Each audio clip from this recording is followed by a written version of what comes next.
What's up, everybody?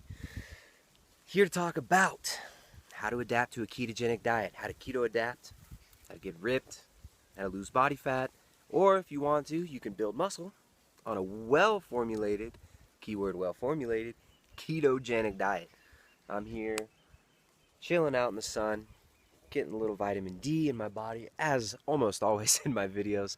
And right here, let's see, right there, see Mandango Mountain behind me. I feel really blessed to be able to live on this in this valley and be able to see the sunset behind that mountain every day. People have been staring at that mountain, the face on that mountain.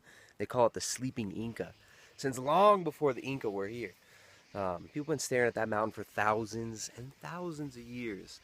So I feel really blessed to be here. Pretty awesome spot to be. Anyways, a ketogenic diet is a diet that is very low in carbohydrate and consequently very high in fat. It's a low carbohydrate, high fat diet. Lots of other videos, lots of other information out there. Lots of good people out there putting out info, doing studies, doing research, doing N=1 studies on themselves and showing the benefits that one can get in not only their blood marker, their biomarkers, their blood work, their health, but in their physique and their body composition as well. So, ketogenic diet is not this esoteric, super complicated thing. It's rather simple. There are complications that can arise, especially with certain individuals, and it can take time to get into a deep state of ketosis because your body has to essentially switch its fuel substrate from glucose, carbohydrate, over to fatty acids and ketone bodies.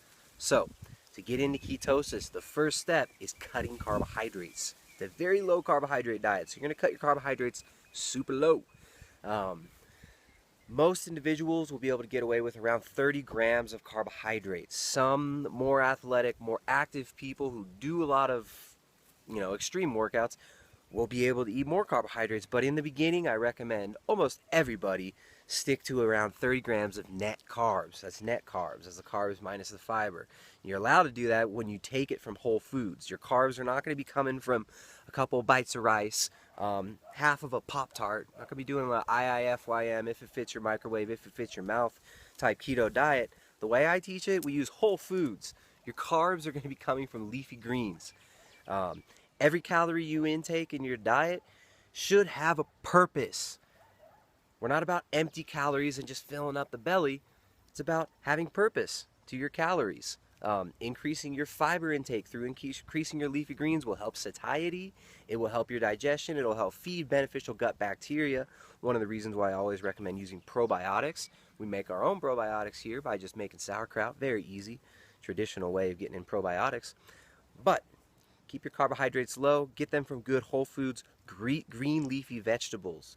There's also some carbohydrates in foods like avocados, which contain a lot of potassium, which we'll get to later. But yes, your carbs should be coming from whole foods, leafy green sources. Next step, setting your protein. Now, the standard bro diets, the standard bodybuilding diets are very, very high in protein. There's several reasons why this happens. It's kind of a cultural phenomenon and a marketing phenomenon to get people to eat lots and lots of protein when you don't necessarily need as much protein as you think. Even if you're on a carbohydrate-driven diet, you don't really need more than about 0.8 grams per lean pound of body mass that you've got in order to build muscle. But there are reasons why you might want to increase your protein intake over that when you're on a normal diet or a keto diet. And I've gotten into that in other videos and in some articles that I've written. But your protein intake, I would say for most individuals, the highest protein you're going to want to hit in the beginning of a ketogenic diet while you're adapting, keep it around 0.8 grams per pound of lean mass or up to 1 gram per pound of lean body weight, or a little bit less. A lot of people teach this in macronutrient ratios. They teach 80% fat, 15% carbohydrates, 15% protein and 5% carbohydrate diet to get into ketosis. Now this comes back from the studies done on epileptic children, where it's very important that they maintain deep levels of ketosis. So their protein had to be very moderate. Protein can cause a mild insulin release, stimulates cells in your in your stomach, which will release glucagon, which will temporarily increase blood sugar, throwing one out of ketosis. Now, if you're doing a keto diet for medical reasons, if you've got cancer, if you've got epilepsy, then yes, you need to maintain therapeutic levels of ketones, and you're going to need to moderate that protein intake. But if you're doing keto for body composition reasons, if you're trying to lose weight, if you're very, very overweight, going over on protein is not going to be a big deal. It might not be optimal to go too high protein because you will be oxidizing protein instead of utilizing ketones for fuel. But protein intake, I'd say you don't really need to go over 0.8 grams per pound of lean body mass. But a lot of the times I'll set people's protein higher in the beginning and increase their fish intake to increase their DHA, their selenium, and their iodine in their body to improve the central nervous system function, improve their metabolism, improve their general health, and help them get into a state of burning fat better. But yeah, general rule of thumb, keep protein relatively moderate. Long story short, so the next macronutrient that you need to set is your fats. In the very beginning of a keto diet, I really don't recommend going too low in calories. You don't want to go, I wouldn't go much below like a 10% calorie deficit while you're trying to adapt, especially if you've never done a keto diet before. If you've never done a keto diet before and you're very overweight, you can go a little bit lower in calories. You've got loads of body fat to tap into. You've got loads of energy stored. If you're an athletic person, if you work out a lot, you want to stay around maintenance calories for at least the first couple weeks. The higher fat intake during that time, let me just say this. Once you set your protein grams, once you've got your carbohydrate grams, the rest of your calories will come from fat. So if you set your protein grams at, say, 120 grams of protein, you've got your carbs, 30 grams net carb. You've got an estimated calorie total daily energy expenditure of around, say, 2,500 calories. So you're going to add up the grams of protein. There's 4 grams of there's 4 calories per gram of protein, 4 calories per gram of carbs.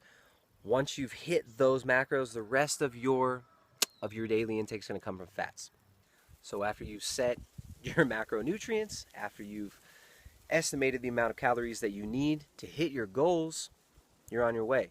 Now, you can kind of fill in the blanks with whatever foods you want, if it fits your macros. That's not necessarily how I recommend everybody do it. I'm not all about IIFYM style, eating lots of processed foods, junk foods, stuff like that. That's not what I'm about. I'm about whole, nutritious foods.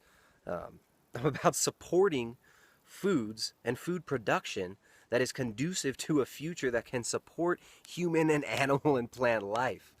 I'm not about supporting industrial agriculture where loads of glyphosate, loads of toxic heavy metals, pesticides, fungicides, herbicides, insecticides are used, which, Roundup chelates the soil, takes the magnesium out of the soil, binds the vital nutrients that your body needs. These things are not good for the long-term health of humanity.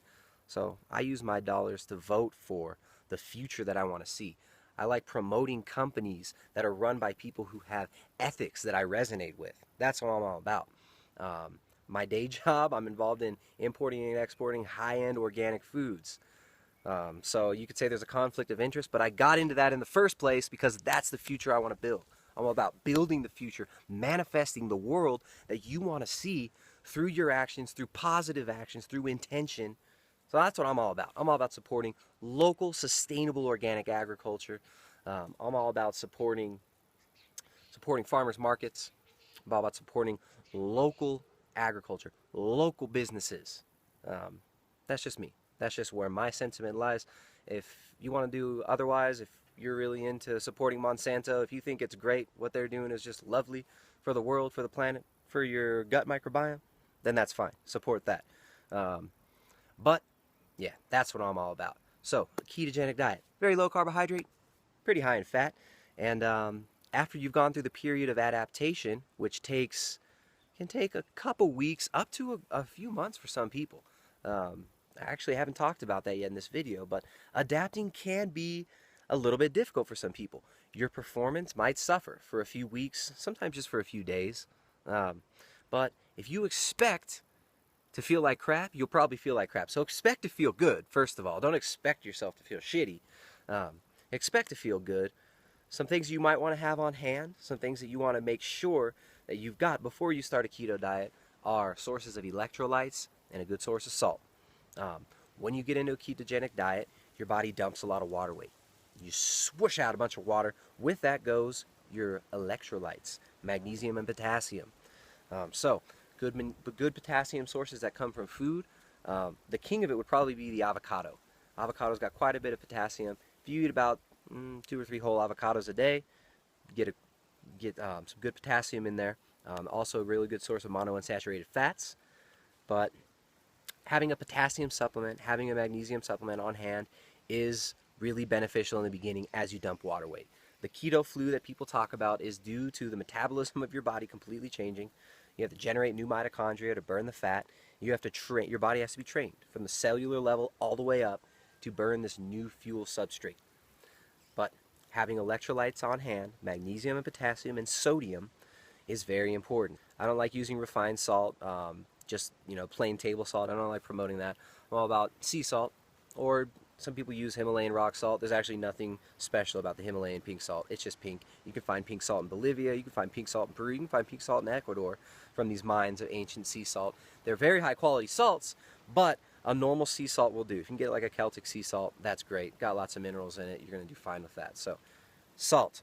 You need to increase your sodium intake. For most people, I recommend about 2 teaspoons worth of salt on top of their normal intake from just salting their food and whatnot. So that's about, I'd say like 5,000 milligrams of salt per day over your normal intake that you're going to want to hit while you're adapting to a ketogenic diet. Now, eventually your body seems to balance out after a few months. It gets very effective at holding on to the water, holding on to electrolytes. But in the beginning, you're going to need magnesium, potassium, and sodium. The magnesium sources I would recommend would be 2 different types. And they both have different functions. But if you only wanted to choose one, I would say go for magnesium glycinate. Glycinate. It's a chelated magnesium. The other one that I would use would be magnesium threonate, another chelate. So magnesium glycinate preferentially is used by muscles, preferentially goes into muscle tissue. Magnesium threonate is preferentially used by the brain. Another really high-end, high-quality food that people can use to get in their magnesium is 100% unsweetened cacao. So like a raw cacao powder or a cacao paste, which is basically just chocolate with no sugar in it. That's actually one of the foods that the Inca, who used to stare at this mountain all day long, Mandingo over here. It's one of the staple Inca crops, and they called it it was one of the foods of the gods of the Inca and the Maya. Cacao, very nutritious food, very very mineral dense, nutrient dense, and it's got a lot of magnesium and a whole lot of selenium. So that's one food that you might want to have on hand. Cacao is a really good whole food source of magnesium. So magnesium threonate or glycinate, I would prefer that people use both. Your brain needs magnesium, your muscles need magnesium. Very beneficial supplement to use. Magnesium and potassium are pretty much the only supplements that I still use, and I don't even use them every day.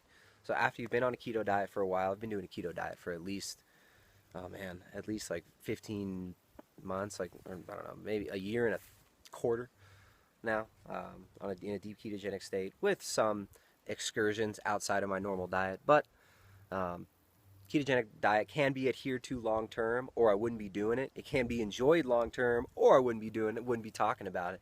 And there's plenty of people who have done it very long term and had really good results. So that's the basic breakdown. I hope I hit on everything and didn't do it in too confusing of a way. I want to emphasize that when I teach the keto diet to clients, to individuals, I don't break it down in percentages. I break it down into grams. You want to hit your grams of protein. You want to use those grams of carb that are allotted you to get in fiber, magnesium, and potassium.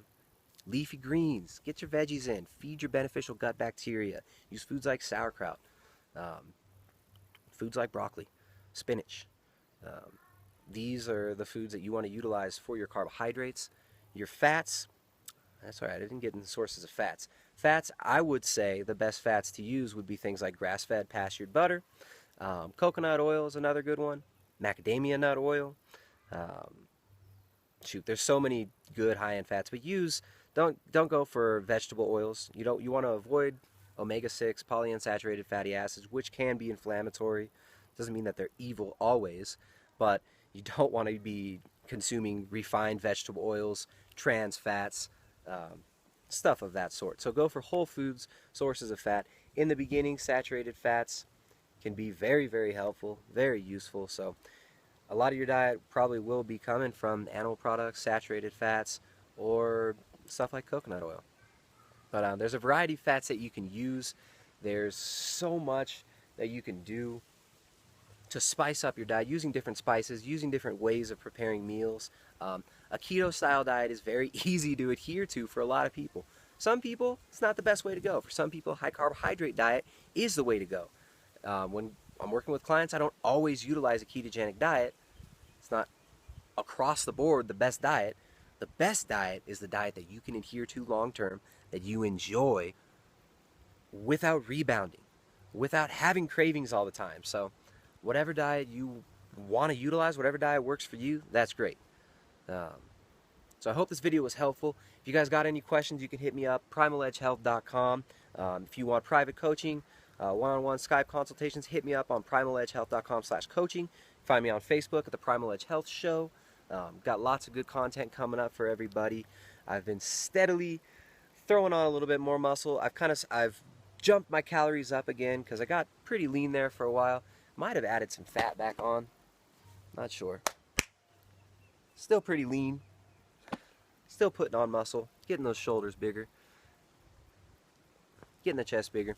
But ketogenic diet for me is the way to go. Low inflammation. Love the way my brain works on keto. And I like the foods. I'm all about the fatty, salty foods. I'm a fat boy at heart. I used to always eat like crap. The only way carbohydrates taste good to me is if they're mixed with fat. You know, it's like if I'm gonna eat a bowl of rice, I want it to have loads of butter on it. So I found a diet where I can eat things like cauliflower rice with a load of butter on it. I found a diet that works for me. I found a diet that I enjoy, that I'm able to stick to long term. That's what it's all about. So stay focused on your goals. Keep your eye on the prize. Prioritize your health and your well-being. If your physique looks awesome, but you're a monster on the inside, if you're an emotional mess and you make people around you miserable, you might want to rearrange your priorities there. So yeah, health over physique. Your physique will follow. Stay focused on your goals, and I'll see you next time. Peace.